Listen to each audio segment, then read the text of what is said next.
मुझे अपने परिवार का एक हिस्सा मानते हुए अपने जीवन के सुख दुख भी साझा किए। इसमें बहुत सारे नौजवान भी हैं, छात्र छात्राएं हैं।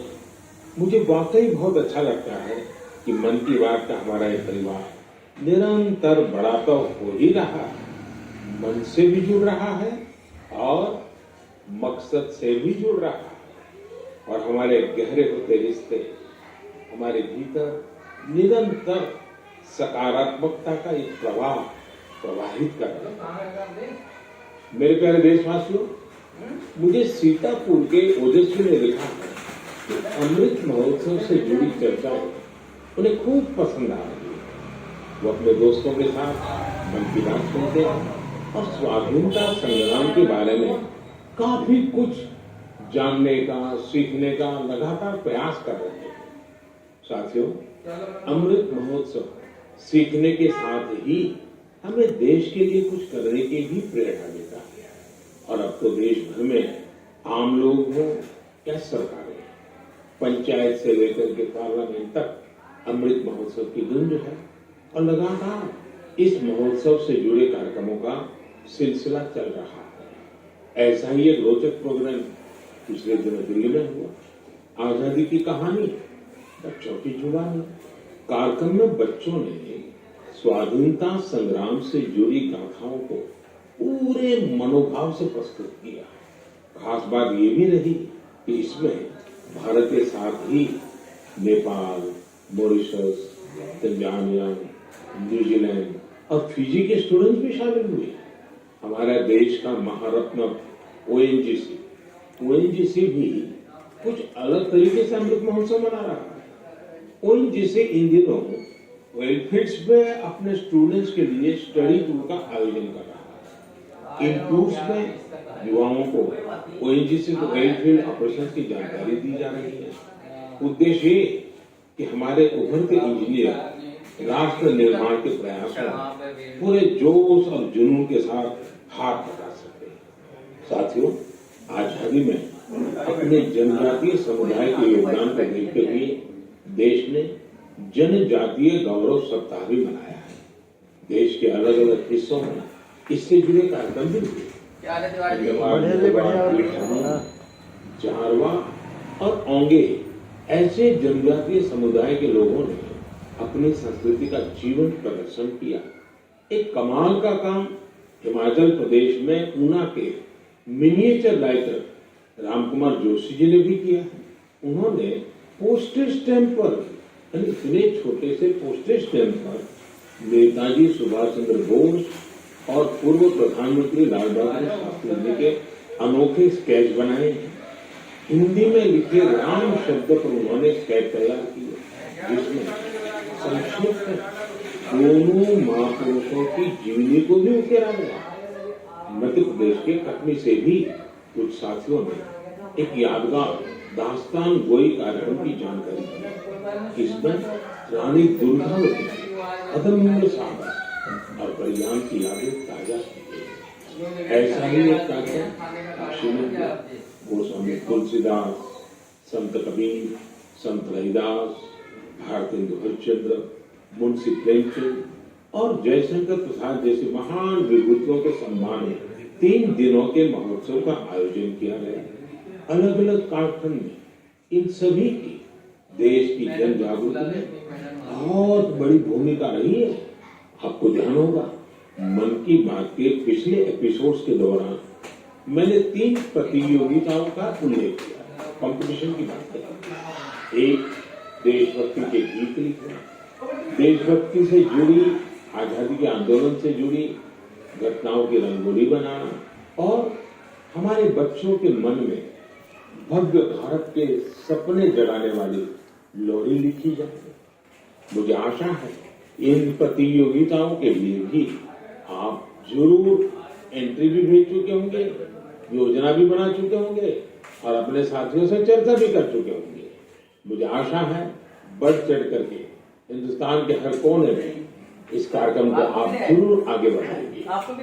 मेरे प्यारे देशवासियों, चर्चा से अब आपको वृंदावन लेकर चलूं। वृंदावन के बारे में बताया जाता है, ये भगवान के प्रेम का प्रत्यक्ष स्वरूप। हमारे संतों ने भी कहा है, यह आशा धरी चित्त में, यह आशा धरी चित्त में कहत जथा मति मोर, वृंदावन सुख रंग कौ, वृंदावन सुख रंग कौ, काहू न पायो और। यानी वृंदावन की महिमा हम सब अपने अपने सामर्थ्य के हिसाब से करते जरूर हैं, लेकिन वृंदावन का जो सुख है, यहाँ का जो रस है, उसका अंत कोई नहीं पा सकता। वो तो असीम है।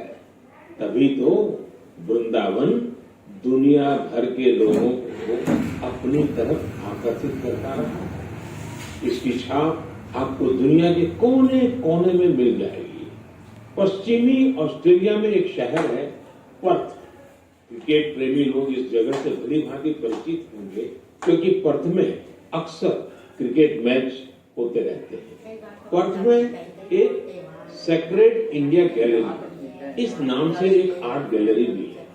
यह गैलरी स्वान वैली के एक खूबसूरत क्षेत्र में बनाई गई है और ये ऑस्ट्रेलिया की एक निवासी जगत तारिणी दासी जी के प्रयासों का नतीजा है। जगत तारिणी जी वैसे तो है ऑस्ट्रेलिया की, जन्म भी वहीं हुआ, लालन पालन भी वहीं हुआ, लेकिन 13 साल से भी अधिक समय वृंदावन में आकर के उन्होंने बिताया।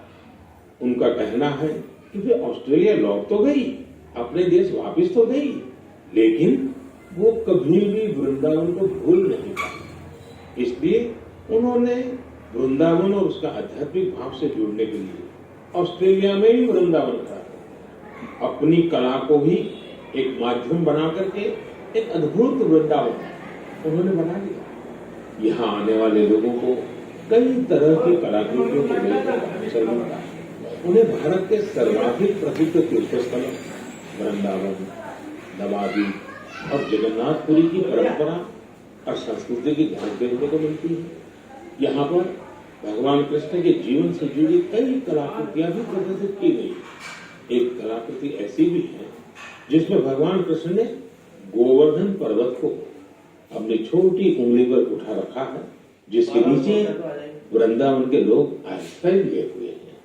जगत तारिणी जी का यह अद्भुत प्रयास वाकई हमें कृष्ण भक्ति की शक्ति का दर्शन कराता है।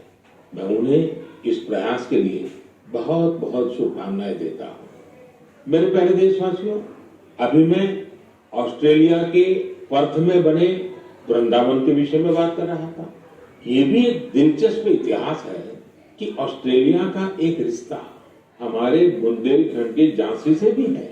दरअसल झांसी की रानी लक्ष्मीबाई जब ईस्ट इंडिया कंपनी के खिलाफ कानूनी लड़ाई लड़ रही थी, तो उनके वकील थे जॉन लैंग। जॉन लैंग मूल रूप से ऑस्ट्रेलिया के ही रहने वाले थे। भारत में रहकर उन्होंने रानी लक्ष्मीबाई का मुकदमा लड़ा था। हमारे स्वतंत्रता संग्राम में झांसी और बुंदेलखंड का कितना बड़ा योगदान है, ये हम सब जानते हैं। यहाँ रानी लक्ष्मीबाई और जलकारी बाई जैसी वीरांगनाएं भी हुई और मेजर ध्यानचंद जैसे खेल रत्न भी इस क्षेत्र ने देश को दिए हैं।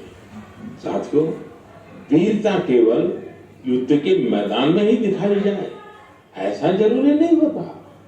वीरता जब एक व्रत बन जाती है और उसका विस्तार होता है, तो हर क्षेत्र में अनेकों कार्य सिद्ध होने लगते हैं।